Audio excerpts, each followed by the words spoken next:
What do I do and why do I do it? That's a good question.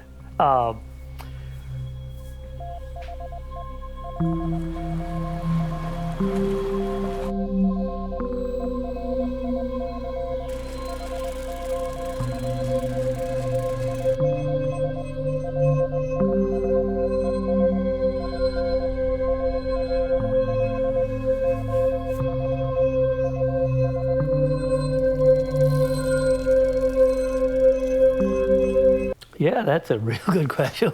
Real good.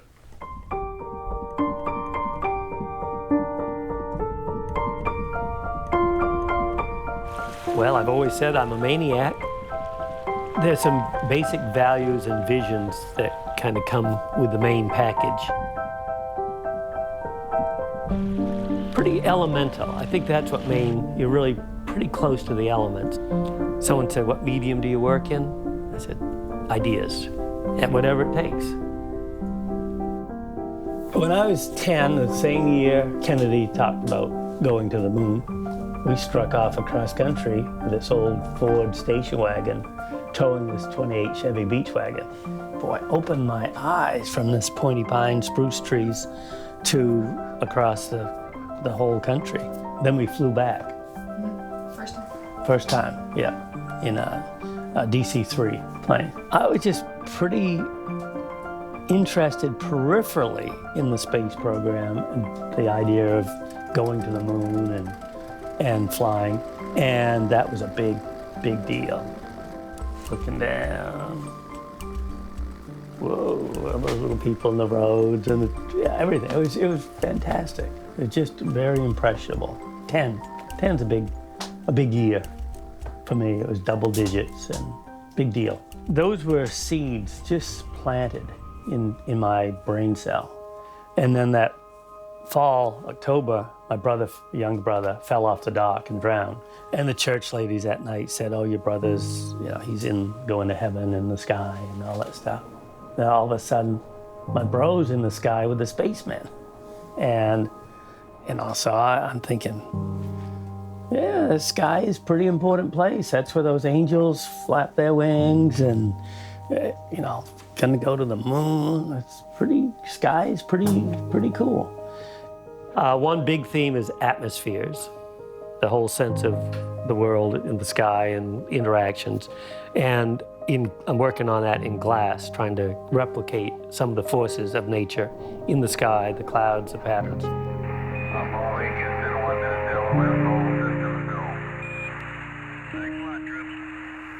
The whole goal was to get to the moon.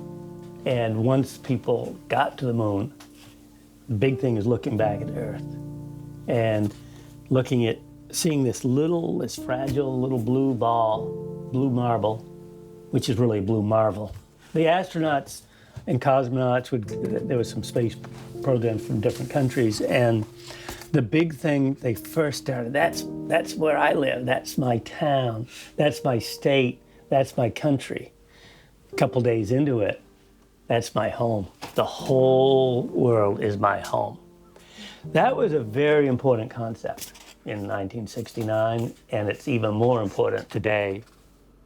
I'm not really that interested in art, but I'm really interested in ideas and concepts and how do you get those ideas across that here we are in this little blue ball.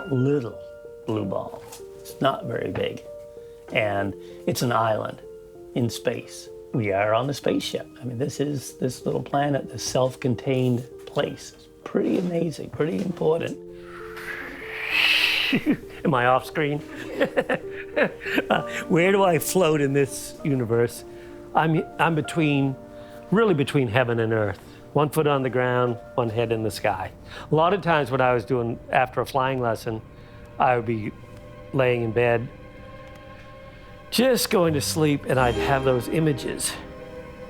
Just being there, the horizon, and seeing all this stuff. God, I got to do something with that. That's pretty powerful imagery.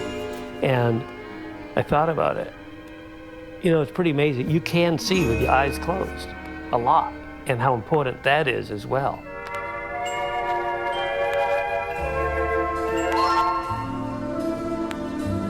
It's just so great to be there and seeing the big space.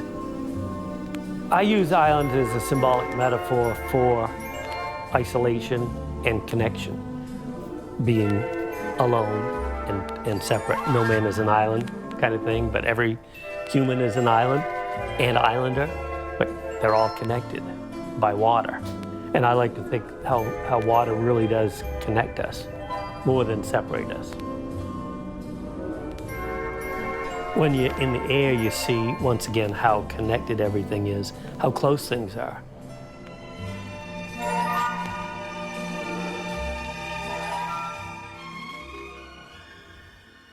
I get these downloads. I write in the morning a lot of times. I started doing this thing Tuesday nights, because that's the day he died. It was just like, oh, you died, yesterday, Tuesday night, then the next Tuesday.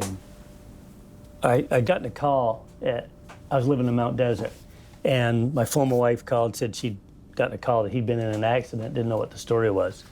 So I was waiting around my fireplace there, and it's like 10 o'clock on a Tuesday night, and I got this message. It wasn't a voice, it was just a message, a download. Your daredevil child is a grown-up angel tonight. And I knew, I knew he died.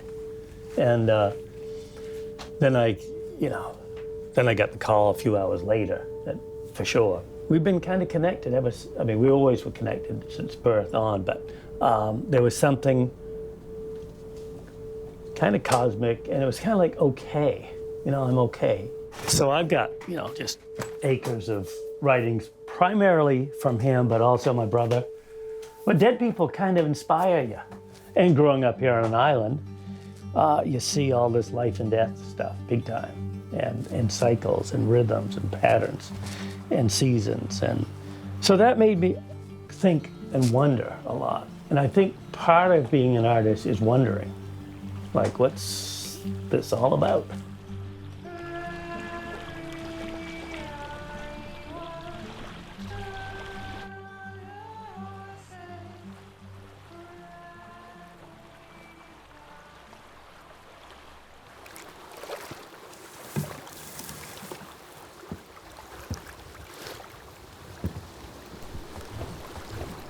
So you mind a little music? No.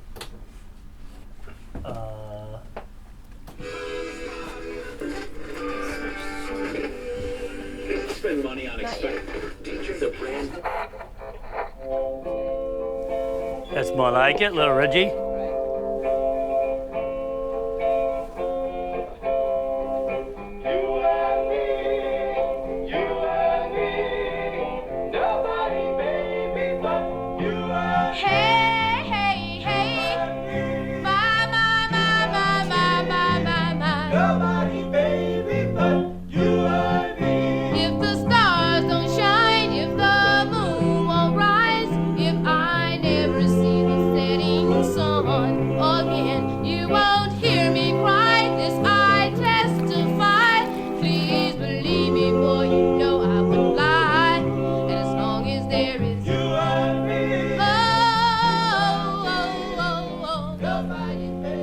Bucky Fuller, who was just up here on Bear Island, and he, made the geodesic dome and just all kinds of operating manual for Spaceship Earth. Very strong influence on me, especially in the 60s, 70s.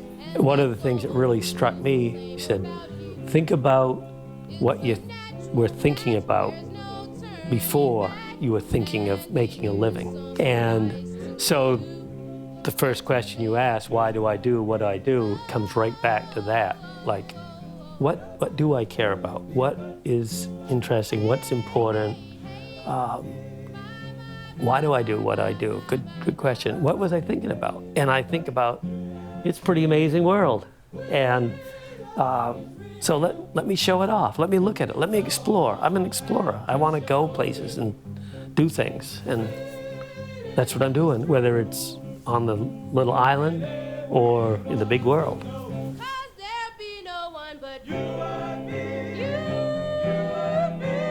It's magic. I do magic. How can you beat that? Pretty special.